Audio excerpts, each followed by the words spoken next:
Welcome to TN jobs Tamil. இதுதான் வந்துட்டு அவங்களுடைய அஃபிஷியல் நோட்டிஃபிகேஷனோட பிடிஎஃப். ஓகேங்களா? ஆர்ஆர்பி என்டிபிசி நீங்கள் ஆல்ரெடி வந்துட்டு தம்ப்நெயில்லேயே பார்த்துருப்பீங்கன்னு நினைக்கிறேன். ஓகேங்களா? இந்த நோட்டிஃபிகேஷன் வந்துட்டு என்றைக்கு வந்துச்சு அப்படின்னா 21 வந்துட்டு அப்ளிகேஷன் வந்துட்டு ஓப்பன் ஆகியிருக்கு.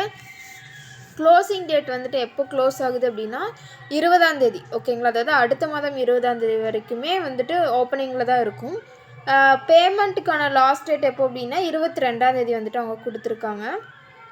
தென் ஏதாச்சும் நீங்கள் வந்துட்டு அப்ளிகேஷனில் தப்பு பண்ணியிருந்தீங்க அப்படின்னா அதற்கான டேட்ஸை வந்துட்டு அவங்க 23 2 வரைக்குமே அவங்க கொடுத்துருக்காங்க. ஓகேங்களா? இந்த நோட்டிஃபிகேஷனில் மொத்தம் எவ்வளோ வேக்கன்சிஸ் அவங்க கொடுத்துருக்காங்க அப்படின்னா 5818 வேக்கன்சிஸ் வந்துட்டு அவங்க கொடுத்துருக்காங்க. ஸோ ஃபஸ்ட்டு போஸ்ட்டாக என்ன சொல்லியிருக்காங்க அப்படின்னா chief commercial cum ticket supervisor. ஓகேங்களா? இந்த போஸ்ட்டுக்கான சேலரி 35,000 வந்துட்டு ஸ்டார்டிங் சேலரி அவங்க கொடுக்குறாங்க. வயது வரம்பு 18 வயசுலேருந்து 33 வயசு வரைக்குமே இருக்கலாம். ஓகேங்களா? இப்போ நான் சொல்லக்கூடிய 6 போஸ்ட்டுமே 18லேருந்து 33 வயசுலும் இருக்கலாம்.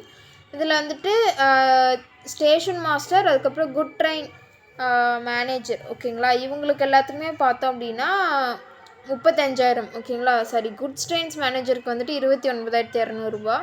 Junior accounts and assistants cum டைப்பிஸ்ட்டுக்கு பார்த்தோம் அப்படின்னா அதுக்குமே வந்துட்டு 29,000. Senior clerk cum typist. கம்னா என்னென்னா நீங்கள் கிளர்க்காகவும் வேலை செய்வீங்க அண்ட் டைப்பிஸ்ட்டாகவும் வேலை செய்கிற மாதிரி தான் இருக்கும். அதுக்கான மாத சம்பளம் 29,000. டிராஃபிக் அசிஸ்டண்ட்டுக்கு 25,000. ஓகேங்களா? ஸோ டோட்டலாக வந்துட்டு 5810 வேக்கன்சிஸ் வந்துட்டு அவங்க கொடுத்துருக்குறாங்க. ஸோ அதில் வந்துட்டு எலிஜிபிலிட்டி க்ரைட்டீரியா இதெல்லாமே பார்த்துடலாம். இதில் பாருங்கள், அந்த first post chief commercial cum ticket சூப்பர்வைசருக்கு மினிமம் குவாலிஃபிகேஷனாக நீங்கள் NE டிகிரி முடிச்சிருக்கலாம். ஓகேங்களா? செகண்ட் ஸ்டேஷன் மாஸ்டருக்குமே வந்துட்டு NE டிகிரி முடிச்சிருக்கலாம். தேர்டு வந்துட்டு என்னென்னா கூட்ஸ் ட்ரெயின் மேனேஜர், இதுக்குமே வந்துட்டு NE டிகிரி முடிச்சிருக்கலாம். அண்ட் 4வது என்ன கொடுத்துருக்காங்க அப்படின்னா junior accounts assistant come typist. ஓகேங்களா? இந்த ஜாபுக்கு வந்துட்டு அவங்க டைப்பிஸ்ட் கேட்குறாங்க. அதாவது டிகிரி வந்துட்டு முடிச்சிருக்கணும், ப்ளஸ் டைப்பிங் ப்ரொஃபிஷியன்சி அவங்க கேட்டிருக்காங்க. இங்கிலீஷ், ஹிந்தி. ஓகேங்களா? இந்த மாதிரியான லாங்குவேஜஸில் உங்களுக்கு வந்துட்டு டைப்பிங் ப்ரொஃபிஷியன்சி இருக்கணும். Next senior clerk cum typist. ஓகேங்களா? இதற்கான குவாலிஃபிகேஷனாக நீங்கள் NE டிகிரி முடிச்சுக்கலாம், ப்ளஸ் டைப்பிஸ்ட் அவங்க கேட்டிருக்காங்க. தென் டிராஃபிக் அசிஸ்டண்ட்டுக்கு பொறுத்த வரைக்குமே நீங்கள் NE டிகிரி வந்துட்டு முடிச்சிருக்கலாம். ஓகேங்களா? இதில் கம்யூனிட்டி வைஸ் அவங்க வந்துட்டு வேக்கன்சிஸ் பிரித்து கொடுத்துருக்காங்க. அதுதான் வந்துட்டு இது. அதாவது ஒவ்வொரு ஸ்டேட்டுக்குமே அவங்க வந்துட்டு வேக்கன்சிஸ் அவங்க பிரித்து கொடுத்துருக்காங்க. ஸோ தமிழ்நாட்டுக்கு வந்துட்டு கீழே இருக்கும். ஸோ செக் பண்ணி பார்த்துக்கோங்க. அதாவது சென்னை பார்த்திங்கன்னா அங்கே கொடுத்துருக்குறாங்க. ஸோ செக் பண்ணி பார்த்துக்கோங்க. அதில் குவாலிஃபிகேஷன், அப்ளிகேஷன் ஃபீஸ் எல்லாமே நான் சொல்கிறேன்.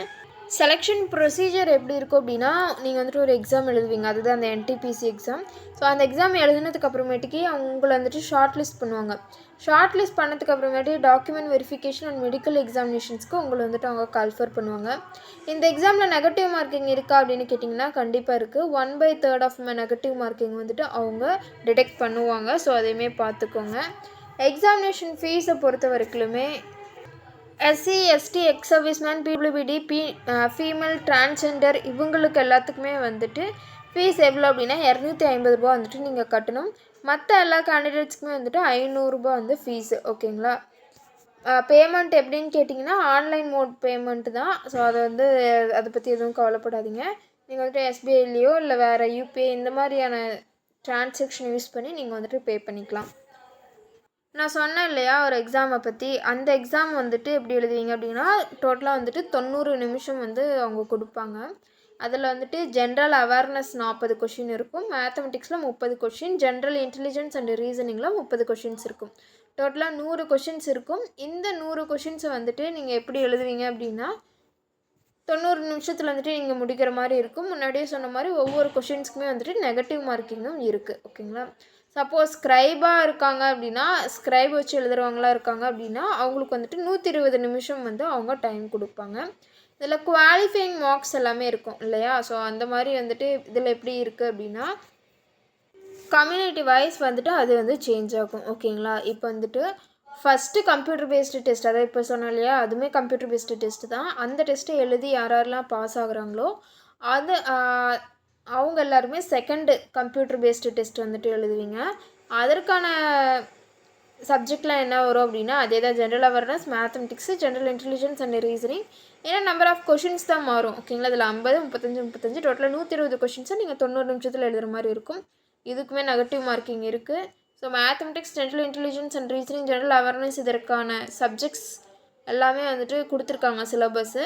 So minimum percentage of marks எவ்வளோ எடுக்கணும் அப்படின்னா யூஆர் கேட்டகரியாக இருக்கீங்க அப்படின்னா 40%, இடபிள்யூஎஸ் 40%, ஓபிசி நான் கிரீமி லேயராக இருக்கீங்க அப்படின்னா 30%, எஸ்சி எஸ்டி மாணவர்களாக இருக்கீங்க அப்படின்னா 35லேருந்து 25% மார்க்ஸ் வந்துட்டு நீங்கள் எடுக்கணும். ஓகேங்களா, இந்த மாதிரியான மார்க்ஸ் வந்துட்டு நீங்கள் எடுத்தீங்க அப்படின்னா நீங்கள் தாராளமாக வந்துட்டு உள்ளே போயிடலாம். கம்ப்யூட்டர் பேஸ்டு டெஸ்ட்டு தான். ஓகேங்களா, ஃபஸ்ட்டு டெஸ்ட்டில் யார் பாஸ் ஆகுறாங்களோ அவங்க தான் செகண்ட் டெஸ்ட்டில் போக முடியும்.